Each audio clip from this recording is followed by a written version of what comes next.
지금 그럼 오픈 포럼 시작하도록 하겠습니다. 안녕하십니까? 어, 사단법인 과학기술사회 실현을 위한 국민연합의 집행위원장 손원민입니다. 과실련 제16, 161차 오픈 포럼을 지금부터 시작하도록 하겠습니다. 과실련은 윤석열 정부 주재 시리즈 오픈 포럼을 진행하고 있습니다. 이번 7번째 시리즈 오픈 포럼의 주제는 국가 전략기술의 성공 조건입니다. 이에 고려대학교 행정학과 안준모 교수님을 저희가 모셨습니다. 오늘 오픈 포럼은 발제와 토론으로 구성되어 있으며 이어지는 순서로는 과실련 한은미 상임 대표님의 개회사가 있도록 하겠습니다. 대표님 개회사 부탁드립니다. 네, 안녕하십니까. 바른과학기술사회 실현을 위한 국민연합 과실련 상임대표 한은미입니다. 이번 오픈 포럼에서는 국가 전략 기술 이슈가 어떠한 배경으로 제기되었는지, 그리고 현재 과학기술 혁신 정책의 문제점은 어떤 부분들이 있는지, 또 과학기술로 앞서가는 국가들은 어떤 전략과 정책을 가지고 있는지를 살펴보려고 합니다. 연말 굉장히 바쁜 일정이실 텐데 흔쾌히 발제를 허락해 주신 안준모 고려대 교수님, 저희 과실련에서는 또 서울권역의 공동대표를 맡고 계십니다. 또 패널로 참석해 주신 홍수린 차학과대학 교수님, 그리고 김수현 고등기술연구원 수석연구원님, 건나무 성실대학교 행정학부 교수님, 감사드립니다. 항상 우리 포럼 위원장이시고 또 자장을 맡아주신 안현실 한국경제신문 AI경제연구소장 겸 논설위원님, 또 여전히 또 집행위원장님, 손원민 교수님 사회를 맡아주십니다. 모두 감사드립니다. 오늘도 여러 가지 다양한 방향의 논의가 이루어지기를 기대합니다. 앞으로도 과실련은 정책 방향과 이행 방향을 보다 과학적이고 합리적으로 선도해가고 우리 과실련 회원과 국민 여러분들의 관심과 참여로 늘 함께 가겠습니다. 감사합니다.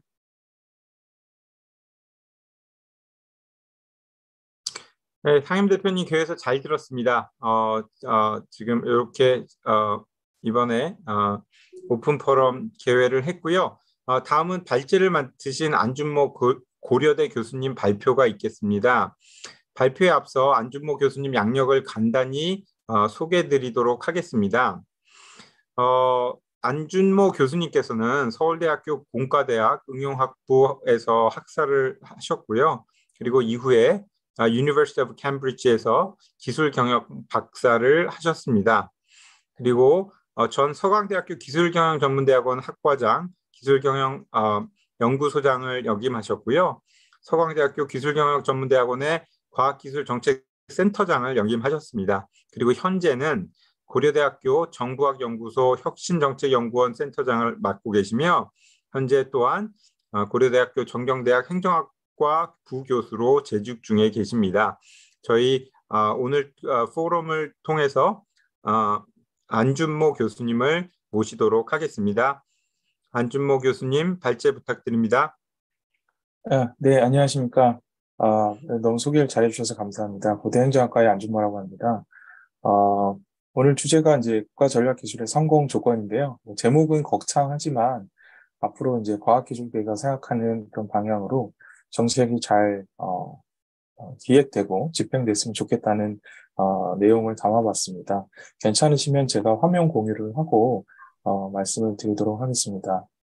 먼저 이제 그 국가 전략 기술이기 때문에 왜 국가 전략 기술인가부터 얘기를 해보면 좋을 것 같습니다. 정치 외교 쪽에서는 요 두 가지를 많이 얘기를 하고 있는데요. 하나가 이제 투키디데스의 함정이고요. 하나가 이제 킨들버거의 함정입니다. 투키디데스의 함정은 보통 기존의 패권 국가가 있을 때 신흥 패권 국가가 부상을 하면서 둘이 갈등이 된다는 것이고요. 기존에 이제 미국이 패권을 잡고 있는 가운데 이제 중국이 부상했던 상황을 묘사하고 있는 겁니다. 그런데 요새 이제 최근 미중 그 기술 패권이 불거지면서 많은 사람들이 이제 킨들버거의 함정에 대해서 얘기를 하고 있습니다. 이 킨들버거의 함정은 패권국이 글로벌 공공재 공급 같은 리더십을 보여주지 못해서 발생하는 혼란인데요. 쉽게 말씀드리면 이제 고래 싸움에 새우등 터질 수 있는 그런 상황이라고 볼 수 있습니다. 오른쪽 하단에 있는 것처럼 사실은 미국하고 중국하고 어, 어, 과거에는 이제 뭐 미소 냉전 시대에는 서로 경제권이 분리돼 있었기 때문에 서로 상관없는 다툼이 할 수 있었지만 지금은 어떻게 보면은 미국은 핵심 선도 기술에서 우위를 차지하고 있고 또 중국은 여전히 생산 기지로서 중요한 역할을 하고 있기 때문에 굉장히 균형이 되는 그래서 디커플링보다는 견제와 이완이 되면서 두 고래가 계속 싸우고 있고 가운데서 이제 우리나라나 다른 나라들처럼 미국 눈치도 봐야 되고 중국 눈치도 봐야 되는 상황에서는 굉장히 애매한 상황이 되고 있는 게 일단은 전략기술의 중요성을 말할 때 태동이라고 볼 수 있습니다. 지금 보시는 것은 이제 뭐 중국이 2020년과 1999년을 비교해 보면 기본적으로 그러니까 전 세계 수출에서 차지하는 비율이 굉장히 많이 달라진 걸 보실 수 있죠. 1999년에는 이제 뭐 나오지 않았는데 2020년에는 1위를 차지하고 있습니다. 그래서 지금 중국 상품이 전 세계에서 차지하는 비율이 약 15% 정도 되는데요. 이게 되게 재미있는 게 22년 전에 일본 상황과 비슷합니다. 그래서 22년 전에는 미국이 이제 일본을 이런 식으로 되게 견제를 했었고 당시에도 반도체 관련한 산업 정책을 펼쳤습니다. 미국이. 근데 다른 거는 일본은 기본적으로 규칙을 따르죠. 룰 베이스드 이코노미라고 합니다. 규칙을 따라서 서구권이 정해놓은 규칙 안에서 뛰어놀기 때문에 여기서 이제 규칙은 이제 관세 같은 거라고 볼 수 있죠. 그래서 이 규칙 안에서 뛰어놀기 때문에 커다란 위협이 되지 못하는데 중국은 그렇지 않습니다. 그래서 서구권이 만들어 놓은 뭐 규칙 또는 지재권이라든가 여러 가지 룰을 지키지 않으면서 미국의 포지션을 위협하고 있기 때문에 기존의 룰 베이스 이코노미, 이 관세로는 대응이 힘들다라고 하는 게 이제 미국의 생각일 수가 있고요. 그런 가운데서 이제 글로벌 상품 교역 네트워크에서 중국의 영향력이 굉장히 커지는 걸 볼 수가 있습니다. 그렇다면 이제 미국이 이런 관점에서 그럼 중국을 기술 혁신의 다운스트림, 그러니까 상품입니다. 상품 차원에서 컨트롤할 수 있을까라고 하는 의문을 가질 수밖에 없는 거가 되겠죠. 그러면 결국은 업스트림으로 올라와야 되는데 여기서 가치 사슬상 다운스트림, 상품이 아니고 업스트림으로 올라오면 R&D까지 거슬러 올라오게 됩니다. 근데 저희가 첨단 기술이라고 하는 양자라든가 바이오라든가 이런 쪽을 보면 아직까지 미국과 중국은 격차가 있거든요. 물론 뭐 중국이 양자나 바이오 쪽에서도 뭐 매섭게 추격하고 있는 건 사실이지만 어쨌든 미국이 근소하게 또는 일부 분야에서는 압도적으로 우위를 차지하고 있기 때문에 그렇다면 상품, 관세 뭐 이런 영역보다는 좀 더 거슬러 올라와서 업스트림에서 한번 통제를 해보자라고 하는 게 국가 전략 기술의 본질적인 내용 중에 하나가 아닌가 싶습니다. 그래서 우리가 기본적으로 이 관세 장벽을 이 프로덕트 레벨에서 세우고 각을 세우는 것이 기존의 어프로치였다고 하면 이 과학 가치 사슬, 사이언스 밸류 체인상에서 위로 올라와서 베이직 리서치 차원에서 락인을 해보자. 왜냐하면 생산을 포함하는 글로벌 밸류 체인은 얼마든지 재편이 가능하고 실제로 재편이 되어 왔습니다. 중국에서 브라질이나 인도나 베트남으로 공장 이전을 할 수가 있죠. 그에 비해서 글로벌 밸류 체인보다 사이언스 밸류 체인으로 오게 되면 단기적 경제 이슈에서 자유롭게 될 수도 있고 또 커뮤니티 형성을 통해서 좀 더 이 동맹의 개념을 가져올 수 있기 때문에 이 다운스트림에서 업스트림으로 좀 올라왔다 이렇게 볼 수가 있고요. 이런 맥락에서 이제 많은 나라들이 사실은 경쟁적으로 국가 전략 기술, 국가 중요 기술 이런 것들을 다 발표하고 있습니다. 그래서 거의 모든 국가들이 지금 다 앞다투어 발표를 하고 있고요. 사실 또 우리나라가 이 과학기술 혁신에서는 선진국이기 때문에 우리나라가 어떤 기술을 발표하는지에 대해서 굉장히 다른 나라들이 많은 관심을 갖고 있습니다. 최근에 이제 발표된 12대 국가 전략 기술, 50대 세부 기술은 크게 세 분야로 이루어졌죠. 그래서 혁신 선도 또는 미래 도전, 필수 기반 이렇게 되어 있고요. 혁신 선도는 우리가 조금 비교적으로 우위가 있거나 글로벌 밸류 체인 사업으로 좀 중요한 것들, 그다음에 미래 도전은 뭐 안보하고도 관련된 것들, 그다음에 필수 기반은 좀 더 뭐 펀더멘탈하지만 여러 기술이나 산업에 적용될 수 있는 기반 기술이라고 할 수 있는 것들, 이네이블링 테크놀로지들이 많이 들어있다고 볼 수 있습니다. 그런데 이런 국가 전략 기술과 같이 이제 맞물려 있는 게뭐 임무 중심 R&D라고 볼 수가 있는데, 이 임무 중심 R&D를 얘기하는 배경에 대해서 조금 더 말씀을 드리겠습니다. 사실 우리는 이제 정부 R&D 30조 시대가 도래했죠. 원래 이제 정부 R&D가 20조가 거의 벽이라는 것이 많은 전문가들의 한 4년 전, 5년 전의 예측이었는데, 일본에서 불합소 수출 제한을 하면서 소부장 사태가 터지면서 이 벽을 넘어섰고 30조가 넘어섰지만, 아마도 국가 전략 기술 이슈가 계속 불거질 거기 때문에 더 증가할 가능성도 있습니다. 근데 이제 문제는 우리가 혁신을 하는 방법이 기본적으로 선형적 R&D 모델에 머물러 있고 추격형 모델에 머물러 있어서 우리가 뭔가 협력을 굉장히 강조하고 있지만 개별 혁신 주체상의 협력은 감소하고 있다는 것이죠. 오른쪽 하단의 그래프를 보시면 중소기업들이 혁신을 하는 방법에 대해서 중기부가 이제 실태 조사를 했던 자료를 연도별로 쭉 프로젝션을 해본 건데요. 파란색 그래프가 쉽게 말해서 R&D를 혼자 하는 비율이고요. 주황색과 회색으로 표시된 것이 협업을 하는 것입니다. 보시면 협업의 비율은 떨어지는 가운데 혼자 하는 비율이 굉장히 늘어나고 있거든요. 그래서 정부가 산학연 협력을 강조해 왔지만 실제 이 혁신 주체들의 행태는 반대로 갔다는 걸 알 수가 있고요. 사실 또 이 R&D 기획 시스템에 대해서도 굉장히 많이 얘기를 하고 있습니다. 최근에 다행히 이제 R&D 예타 제도가 많이 개선이 돼서 내년부터는 좀 나아질 거라고 생각이 되는데요. 지금까지는 이제 대형 R&D 같은 경우는 5년이나 10년 전에 계획을 상세하게 수립해서 10년짜리 계획을 짜는 건데, 문제는 이제 기술 개발 주기가 굉장히 짧아지면서 또 예산 확보되는데 장기간 소요되기 때문에 예산을 확보되고 나면 사실은 그 기술을 개발할 필요가 없거나 계획을 다 갈아엎어야 되는 상황이 반복이 되고 있고, 또 뭐 양자나 바이오나 이런 것들은 이제 사이언스 드리븐이죠. 굉장히 사이언스 드리븐 같은 경우는 목적이나 방법론이나 여러 가지가 수시로 변경을 해야 되는데 현재 이제 기획 체계상 유연하게 기획하기 힘든 그런 어려움들이 있습니다.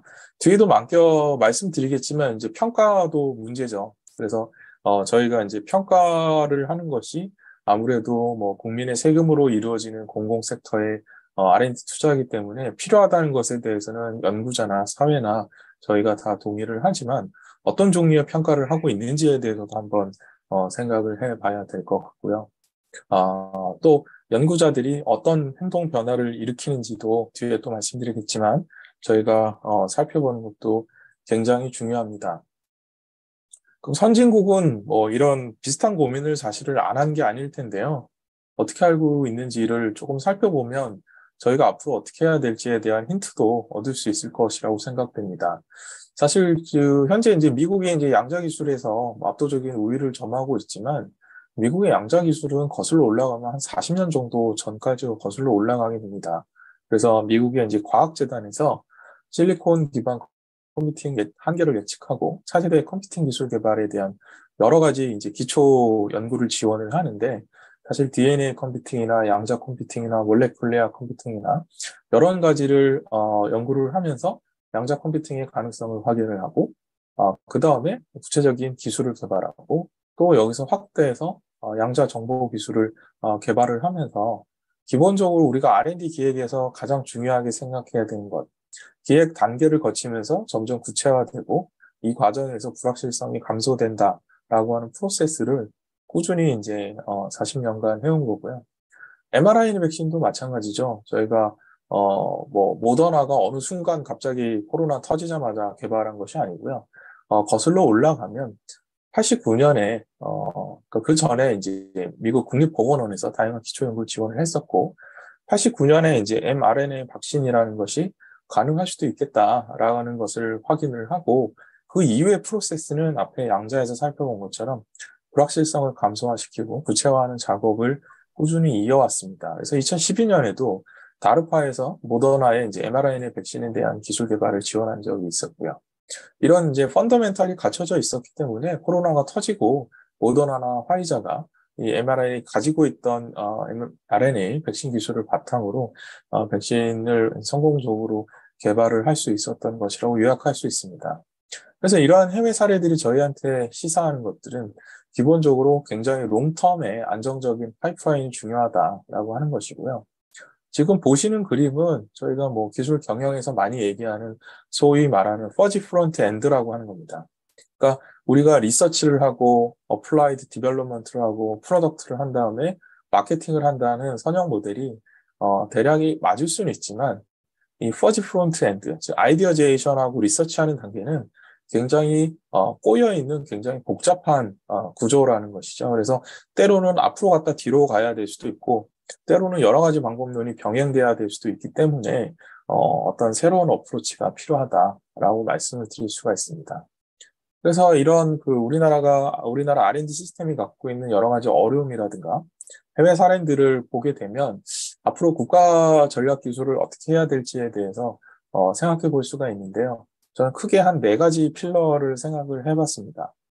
첫 번째는 이제 시너지 창출을 위한 이무지향적 R&D고요. 두 번째는 인재가 중요할 것 같고요. 세 번째는 국제 협력도 한번 다시 생각해 봐야 될 것 같고, 네 번째는 이제 성과평가가 될 것 같습니다. 임무지향 R&D 같은 경우는 사실 국가전략기술과 거의 쌍으로 붙어 다니는 단어라고 볼 수가 있는데요. 영어로 하면 이제 미션 오리엔티드 이노베이션 폴리시, 그래서 MOIP라고 합니다. 사실 이것도 히스토리가 있는데요. 원래 이제 과학기술의 임무가 원래 경제 성장에 치우쳐져 있다가 그 다음에 군사나 우주로 갔다가 사회 경제적 문제로 발전을 해왔습니다. 그래서 보통 1세대 임무 지향적 R&D를 경제 성장이라고 보고 2세대를 군사 우주로 보고요. 3세대를 사회 경제적 문제라고 보면서 보통 요 3세대를 앞에 뉴자를 붙여서 새로운 임무지향형 혁신 정책 이렇게 부르고 있습니다. 이 개념은 기본적으로 사회경제적 난제를 해결하겠다는 것이고요. 여기서 요건은 우리가 임무라는 것을 좀 구체적으로 얘기를 하겠다. 그래서 이 구체적인 목표를 달성하기 위해서 여러 R&D에 대한 포트폴리오를 구성해서 이 사회적으로 굉장히 풀기 어려운 문제, 그랜드 챌린지라고 보통 과학기술계에서는 얘기를 하고요.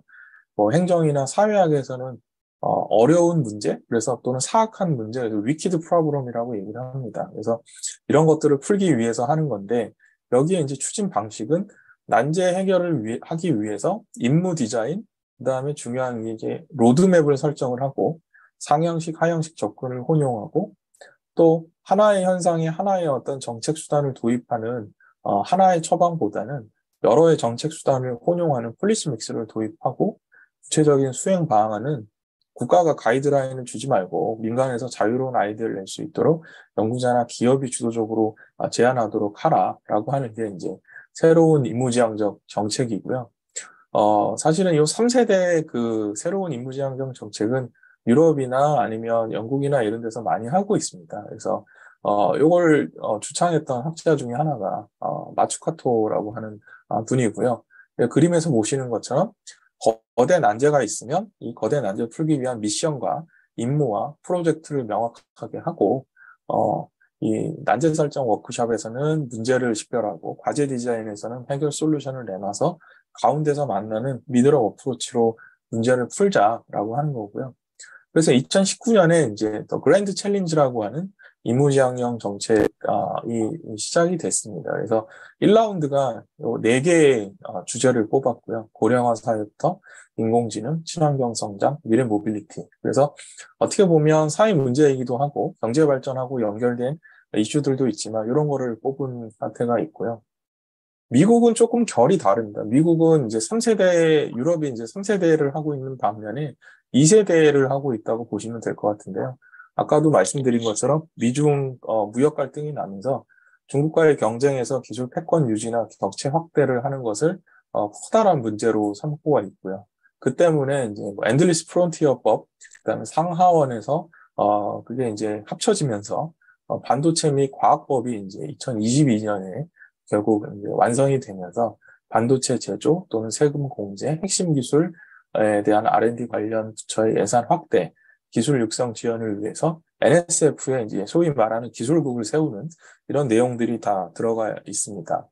일본도 하고 있는데요. 일본은 조금 문제의식이 좀 다르죠. 일본은 기본적으로 사회 문제 해결을 목표로 하고 있지만 일본의 가장 큰 고민은 저성장입니다. 그래서 일본이 성장 동력을 잃었다. 그래서 이 성장 동력을 리바이탈라이징 하기 위해서는 대담한 발상과 도전적 연구가 필요하다. 그래서 약간 파괴적 혁신을 목표로 하고 있고요. 그래서 세 가지 영역에 7가지 목표, 임무를 정하고 문샷 프로젝트라고 하는 것들을 진행을 하고 있습니다.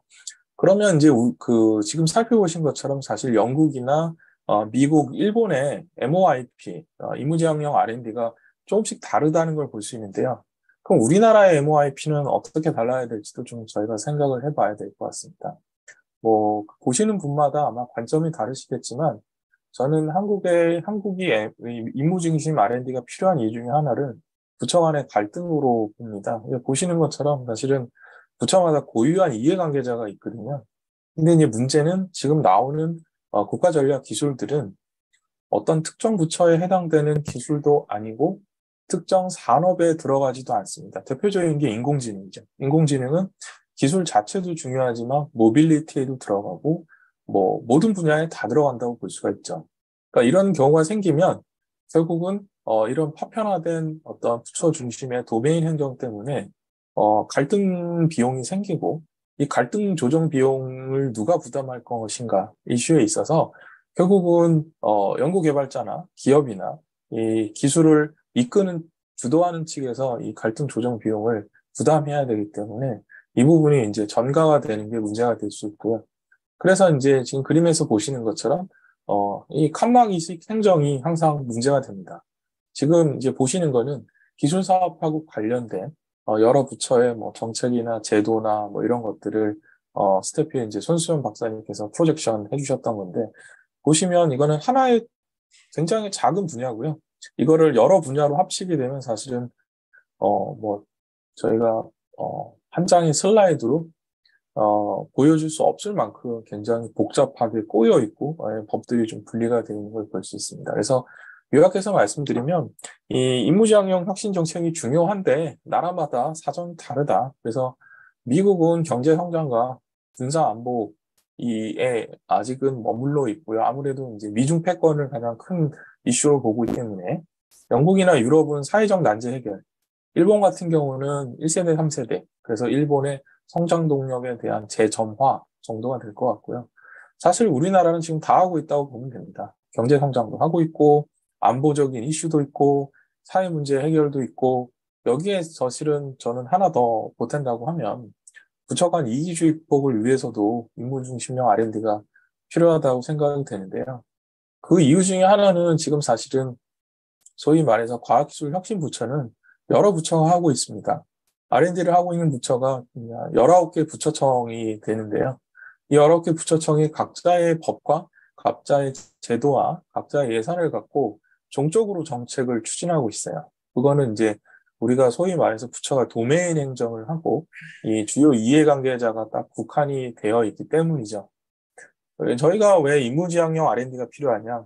밑에 그림에서 보시는 것처럼 저희가 이제까지 이제 도메인 기반으로 했다면 사실은 임무 기반으로 해야 되는 거거든요. 그래서 어떠한 커다란 문제를 해결하기 위해서 임무를 세팅을 해놓고 이 임무를 중심으로 횡적으로 예산이나 지원 사업들을 같이 묶을 필요가 있기 때문에 임무 중심형 R&D가 국가전략기술과 같이 맞물려 간다고 얘기를 할 수가 있고요. 뭐 예를 들어서 양자 같은 경우는 자문회의 밑에 뭐 혁신본부가 있다고 하면 여기서 각 부처에서도 심화 연구를 어떻게 할 것인지, 탐색 연구를 어떻게 할 것인지, 각각의 기관들은 어떤 역할을 하면서 이 매트릭스 폼의 어떤 추진 구조를 채워 넣는 것이 가장 임무 중심형 혁신 정책의 중요한 포인트가 아닌가 생각이 듭니다.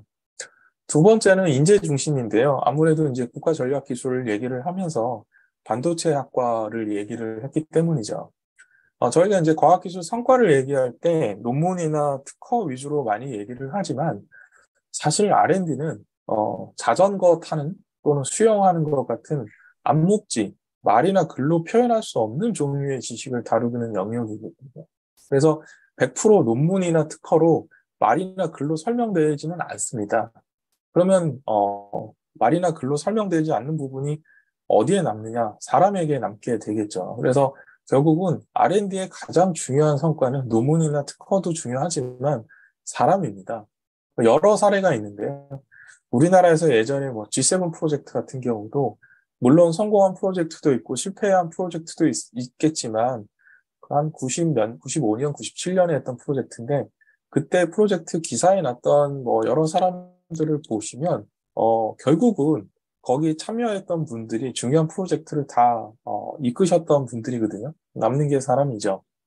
또 우리가 이제 무슨 일이 터질 때마다 인재 정책을 얘기할 때 항상 10만 단위로 얘기를 합니다. 그래서 뭐 블록체인 인재 10만 명, 인공지능 10만 명, 스마트 팩토리 10만 명 이렇게 얘기를 하는데 10만 명 다 합하면 한 몇천만 명 되는 것 같아요. 하도 많아서. 근데 사실 그 사람이 그 사람이거든요. 그래서 이런 식으로 이제 접근을 하면 어려울 것 같고요. 인재 정책 참 어렵습니다. 왜 어렵냐? 인재 정책은 다른 정책과 달라서 개인의 어떤 성공이나 행복과 관련되기 때문에 개인의 전략적 선택이 들어가죠. 그 다음에 인재 정책은 정책이기 때문에 시작과 끝이 있고 범위가 있는데 이게 개인의 전략적 선택과 관련되기 때문에 어떤 사람은 이 선택을 하면 자기의 어떤 일생이 결정될 수도 있기 때문에 그렇게 쉽게 행동을 하지 않고 정책의 범위나 정책의 주기나 정책의 복잡성 측면에서 굉장히 복잡해지고 있죠. 더구나 이제 인구가 감소하고 있기 때문에 그 사람이 취할 수 있는 전략적 행동의 임팩은 더 커지고 있다고 생각이 듭니다. 그래서 사실은 이제 대학의 기능도 저는 좀 다시 생각해 볼 필요가 있는데요. 대학은 학교이면서 연구기관이면서 기술사업화를 하는 기관입니다. 이게 이제 현대사회가 대학에 요구하는 세 가지 중요한 기능이라고 볼 수 있는데요. 문제는 우리가 이제 대학이 어떤 기능을 할 것인가에 대해서 좀 다시 한번 잘 생각해 봐야 될 것 같아서. 그래서 대학은 학교이면서도 학교가 아니라고 생각을 합니다. 그래서 국가전략기술에서도 하나의 축은 대학이 돼야 될 것 같고요. 이 대학에다 어떤 역할을 줄지도 굉장히 중요할 것 같습니다. 사실 저희가 뭐 국가전략기술을 하면서 뭐 12개 전략기술에 대해서 과를 만들어야 되냐, 이런 논의가 많이 되고 있지만, 저는 그런 식으로 어프로치하면 아까 신반양변설처럼 모든 과를 다 만들어야 되거든요. 그래서 이럴수록 저는 펀더멘탈에 집중하는 게 되게 중요하다고 생각이 듭니다. 지금 제가 슬라이드에 넣어놓은 그림은 임페리얼 칼리지 런던에서 하는 코세라에 있는 머신러닝 과정인데요. 여기서 가장 펀더멘탈이 중요한 것은 수학입니다. 그래서 기본적으로 수학을 잘 이해하면 머신러닝은 랭귀지 배우듯이 정말 머신러닝의 펀더멘탈 테크놀로지를 개발하는 사람이 아니면 펀더멘탈을 하는 게 더 중요할 거라고 생각이 되고요. 그다음에 저희가 이제 인구가 감소되고 있는데 안타까운 거는 이 재직자 교육이나 전환 교육을 평생 교육의 영역으로 보거나 직업 훈련의 영역으로 보는 것 같아요. 그러니까 지금 평생 교육은 그 교육부 소관으로 되어 있고 직업 훈련은 고용노동부의 소관으로 되어 있는데 여기서 이제 재직자 교육이나 전환 교육을 보는 거는 뭐 거의 뭐 그 평생 교육센터에서 은퇴하신 분들이 뭐 음악미술 배우거나 아니면 뭐 미용교육 배우거나 이런 그 저숙련 기술 정도로 보는 것 같아요. 근데 이공계 기피 현상은 사실 글로벌로 봤을 때 미국이나 독일을 제외하고는 모든 나라가 겪고 있는 공통적인 현상입니다. 우리나라가 1998년에 벤처기업 육성 특별법을 도입하게 된 계기도 사실은 그 당시에 97년에 IMF 외환위기를 맞으면서 대기업에 있는 연구소의 분들이 많이 나왔기 때문에 이분들의 역량을 활용하기 위해서 벤처기업 특별법을 만든 것도 있거든요. 그래서 저희가 이제 앞으로 하나의 학위로 생계를 영위하기 힘든 세상이고 다양한 그 층위의 인재가 필요하다는 걸 고려해 보면 국가전략기술에서의 필요한 인력 중에 어느 부분은 재직자 교육이나 전환 교육을 통해서 해결할 수도 있는데 이 부분이 조금 관심이 외가 되는 것 같고요. 저희가 이제 인구가 줄어들고 있다면 해외 인재를 바라보는 시각도 필요할 것 같습니다. 항상 저희가 외국인을 바라보는, 특히 이제 외국인 인력을 바라보는 수준이 외국인 노동자 정도로 보고 있는데, 한류나 이런 영향 때문에 의외로 석박사 유학생이 굉장히 많이 오거든요. 이게 뭐 꼭, 이 아시아 쪽에서만 오는 게 아닙니다. 유럽에서도 굉장히 많이 와요. 근데 이제 문제는 이 석박사 학생이 공부를 하고 나서 졸업을 했을 때 취업을 하기가 그렇게 만만치는 않습니다. 그래서 우리가 여러 가지 그 외국인 인력에 대한 비자 제도도 이 공장에서 일하는 뭐 외국인 노동자 관점보다는 다양한 관점이 필요한데요. 싱가포르나 영국에서는 일종의 포스트 스터디 워크 비자라는 게 있어요. 그래서 석사학위나 박사학위를 취득하면 2년간 스폰서 없이 잡서치를 할 수 있도록 해주거나 창업을 하게 되면 바로 비자를 내주거든요. 그래서 이런 부분은 조금 더 유연하게 생각해 봐야 될 필요가 있다라고 생각이 되고요. 이 부분은 그냥 같은 내용이라 스킵하겠습니다. 그 다음에 이제 국제협력도 중요한데요. 그 이유는 이제 과학기술, 그 국가전략기술이라고 하는 것의 본질이 아까 말씀드렸다시피 다운스트림에서 업스트림으로 거슬러 와서 이 과학 가치 사슬상에서 바인딩을 하겠다는 겁니다. 그래서 기초기술이나 원천기술 상태에서 락인을 하겠다는 거기 때문에 앞으로의 국제협력의 중심은 국가전략기술에 해당하는 기초 원천 기술을 누가 가지고 있냐가 중요한 거고요. 우리 고유의 기초 원천이나 기초 기술이나 원천 기술이 있어야 이 사이언스 밸류 체인에 합류할 수 있는 이 기술 블록화 현상이 더 가속화될 것 같고요. 다만 이제 현재 국제협력은 사실 굉장히 수준이 낮죠. 굉장히 단년도 중심으로 가거나 짧은 테뉴어 제도 때문에 그 공무원들의 이제 순환보직 때문에 외국에는 몇 년간 그 사업을 하고 내용을 잘 알지만 한국 쪽 파트너는 계속 바뀌기 때문에 피상적인 협력만 하거나 아니면 뭐 여러 가지 예산 회계 제도의 불일치라든가 이런 걸 극복하지 못하고 한 발짝 더 나가지 못하는 수준에 있는 것도 중요한 것 같습니다. 마지막으로는 사실 요 세 가지를 뒷받침해 주는 것 중에 하나가 기반일 것 같고요. 그 기반 중에 하나는 제일 중요한 게 성과평가인 것 같습니다. 성과평가에서는 왜 하냐, 어떤 대상을 할 거냐, 누구를 할 거냐, 어떤 시기에 할 거냐, 어떤 걸 어떻게 평가할 거고, 한류할 거냐, 이 모든 것이 중요한데요. 시간 관계상 한 세 가지 정도만 간단하게 살펴보고 마치고자 합니다. 첫 번째는 이제 왜 하냐에 대한 건데요. 아까 슬라이드에 잠깐 넘어갔던 관리적 평가를 다시 해야 될 것 같습니다. 사실 저희가 하는 평가는 굉장히 이 처벌을 하기 위한 그러니까 평가라고 볼 수 있는데요. 그러니까 기본적으로 비난 회피 전략입니다. 그래서 이 관료제가 비난을 회피하기 위한 여러 가지 전략 중에 하나가 이때 그림에서 보시는 것처럼 책임 전가인데요. 책임 전가는 어떤 메커니즘이냐면 기관이 좋은 성과를 차지하지 못했다, 연구자가. 그러나 우리는 열심히 관리하고 있다. 그래서 이 문제는 연구자나 기관의 잘못이다라고 하는 거죠. 그러니까 기본적으로 피평가자와 평가자가 누가 더 부담이냐? 피평가자가 부담이죠. 잘하면 본전인 거고 아니면 책 잡혀갖고 예산이 깎이기 때문에 이런 지금 저희가 평가를 하고 있고요. 사실은 중요한 거는 개선적 평가라고 봅니다. 개선적 평가는 처벌보다는 이제 칭찬에 초점이 되어 있는데요. 이 연구기관은, 이 연구자는 지금도 잘하고 있지만 더 잘할 부분이 있다. 우리가 잘하고 있는 부분이 무엇이고 잘 안 되는 부분이 어딘지 진단하고 분석해서 좀 도와야 되겠다. 그러니까 안 되고 있는 부분에 대해서 비난을 하는 것이 아니고 잘 되고 있고 더 잘 될 수 있는 포인트를 찾아내기 때문에 사실 그러니까 피평가자보다는 평가자가 더 부담이 되죠. 더 잘하고 있는 걸 찾아서 건설적인 코멘트를 해줘야 되기 때문에 이런 부분이 있고요. 그 다음에 사실은 이제 여러 가지 지표를 만들 때 저희가 지표 디자인도 간단해야 된다고 생각이 되는데요.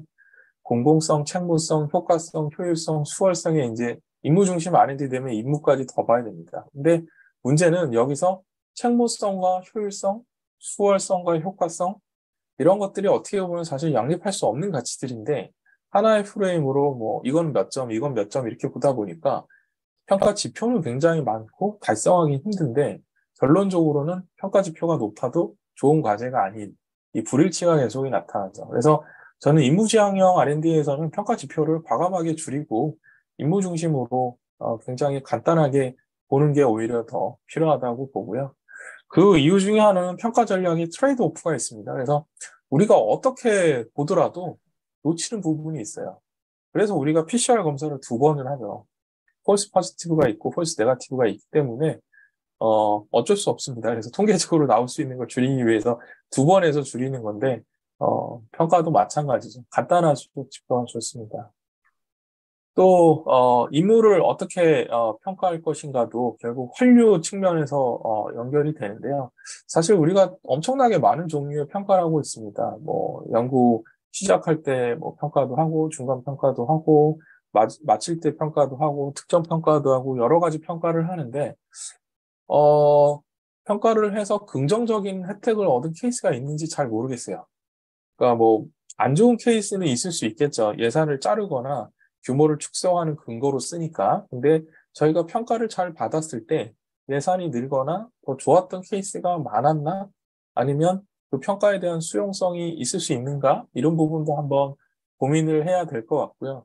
그런 고민을 해야 되는 이유 중에 하나는 아까도 말씀드린 것처럼 임무지향형 R&D의 본질이 흑적인 융합이라고 한다고 하면 우리가 평가를 통해서 어떤 인센티브를 줘야 될까가 저는 확실하다고 생각이 됩니다. 그래서 같은 임무 안에 속해 있는 다른 사업과의 어떤 연대, 협력, 시너지 창출 이런 것들, 그 다음에 임무라고 하는 본질적인 것을 맞추는 것 이런 것들이 이제 평가의 어떤 기본 사항이 되어야 되지 않나 하고요.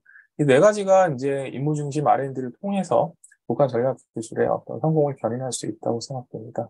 짧은 시간인데 일단 장황하게 말씀드렸고요. 토론을 통해서 좀 더 자세하게 말씀 나누도록 하겠습니다. 감사합니다.